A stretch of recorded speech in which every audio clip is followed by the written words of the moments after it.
morning, everybody. Welcome to another episode of Embracing Wisdom with Stacie. That's me. I'm a yoga teacher and mindfulness coach and mindset coach.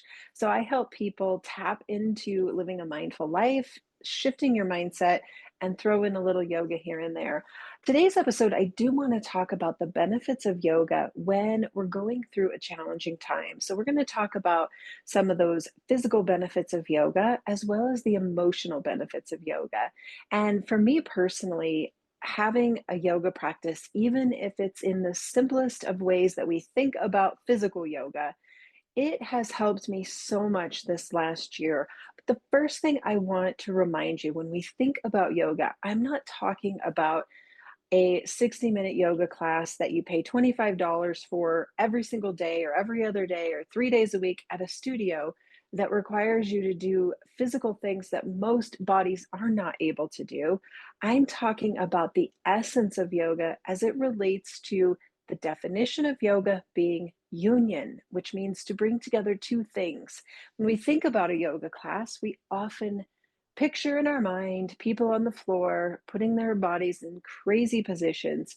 But the yoga that I'm talking about is a little different. Of course, there's going to be opportunities for movement and some stretching and awareness of the body, but I am not a type of yoga teacher that would practice or teach somebody to do something that's going to harm their body. So my style of yoga is more using the other parts of the yoga philosophy and not so much of what we call asana, which is the physical poses.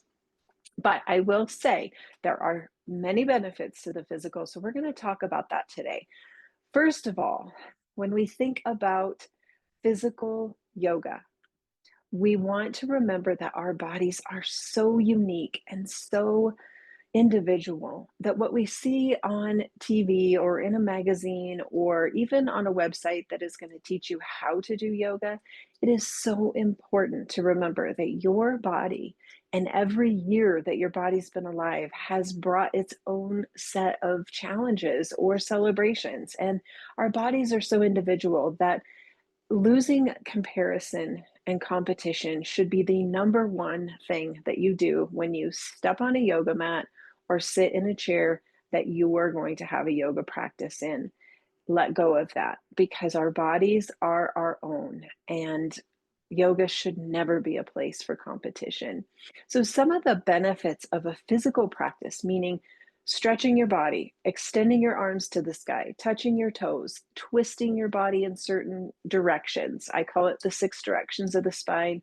And you should do those every day, whether you're in an injury or not, just not if you have a spine injury, obviously, but it's something that we should do every day is move our spine in 6 directions. Anywho, the physical benefits of a practice are going to include self awareness. And when we have self awareness, we can learn to adjust things. And that goes to the mindset piece. But let's just imagine for a second that we are in a forward fold. So, seated or standing, we're hinged at the hips, we're leaning forward, maybe touching our toes, maybe not. When we can feel the awareness of the spine stretching, the muscles around the spine, the backs of the hamstrings, the lower back, the arms dangling, the chin tucked, the release from the back of the neck as our head falls forward, that's the awareness that I'm talking about that brings you into the present moment. It also helps us to learn to listen to the language that our body is speaking. And I say this all the time. If we tune in instead of tuning out, we start to hear the language our body speaks. We start to recognize that there might be an imbalance in one side of the body that we didn't even realize was there, or we might feel great opening on one side. And it can be beautiful.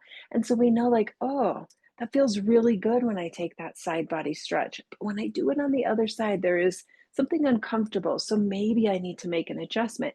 Now, imagine for a second if you took that lesson that you're in a relationship, you're in a job where parts of it feel really good, but then there's other parts that just feel uncomfortable and you need to make an adjustment. You need to speak up for yourself. You need to advocate. You need to change something.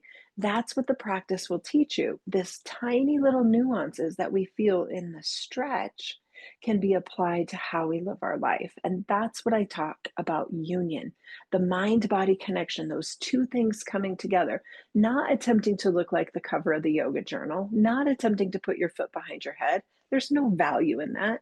But how do we take this self awareness and apply it to our life? So, physically, that I feel is the number one, the self awareness. But when we think about internal organs, muscles, of course, stretching and moving your body is going to give you benefit. When we twist our body and turn this way, we're rotating the spine, we're squeezing the internal organs, we're giving a little massage to the innards, we're restricting a little bit of blood flow into, say, the liver. And as we then undo the twist, there's a push of fresh blood into the liver that gets rid of some of that stagnant stuff that sticks around. So there is detox benefits to the practice, especially twists. There's also benefits to lengthening and stretching muscles. We have more flexibility, we have more mobility, we're able to walk further, we're able to do everyday tasks a little easier, mowing the lawn, digging a hole, folding laundry. All of these things can be enhanced when we move our body deliberately and consistently. Now, the emotional side of yoga can be that self awareness again, but it comes more into the emotions and the thoughts that we have. So, with the self awareness that we discover in the forward fold, that side's a little tight. That side feels good. This feels uncomfortable. Then we can apply that to emotions. This situation makes me feel uncomfortable. Do I really need to surround myself with that group of people? Am I engaging in something that doesn't align with my inner truth? Self awareness. But if we never find self awareness, how will we even know? And it asks us emotionally to reset. So if I'm in a situation or I'm with people that are saying things or have beliefs that are out of alignment with mine, it doesn't mean that I have to hate them. It just means I'm uncomfortable being around people that don't align with my values. So I make an adjustment. I limit my exposure. That's all I have to do. I don't have to post on Facebook how much I hate that group of people. I just need to make an adjustment. Just like I did in the forward fold, I made the adjustment. Now, emotionally, we can have better sleep. We can have a more relaxed state of mind. We can have a more sense of overall peace. We can feel that there's more space between our triggers and our responses to triggers. Those are the things that come with a deliberate and consistent yoga practice. I'm not talking crazy 60 minutes in a hot, heated 120 room, just simple daily stretching, carving out time for yourself, making sure that you're making you a priority and that you're tuning in, that you're really finding that awareness. And it can be as simple as starting with a forward fold. Recognizing one side of your back feels different. Maybe there's some comfort, maybe there's uncomfort.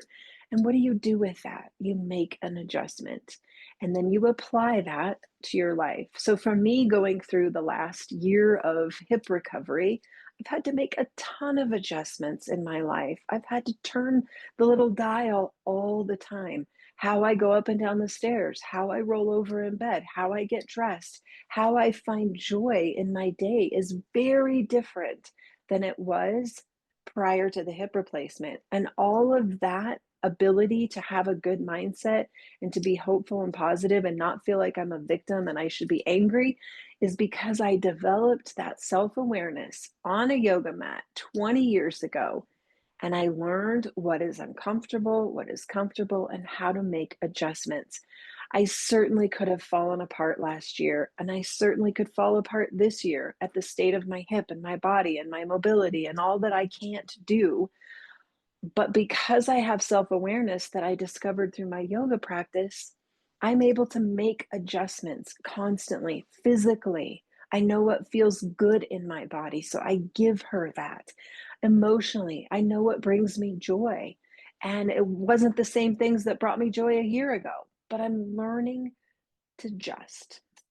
So that is what yoga can do for you when you're going through a hard time, either physically, emotionally, or just in life. Is it gives us self-awareness to then make an adjustment.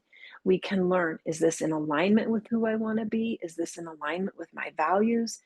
If I'm in a relationship that parts of it are great, but there are parts that are really uncomfortable, I have to speak up for myself. I have to make the adjustments.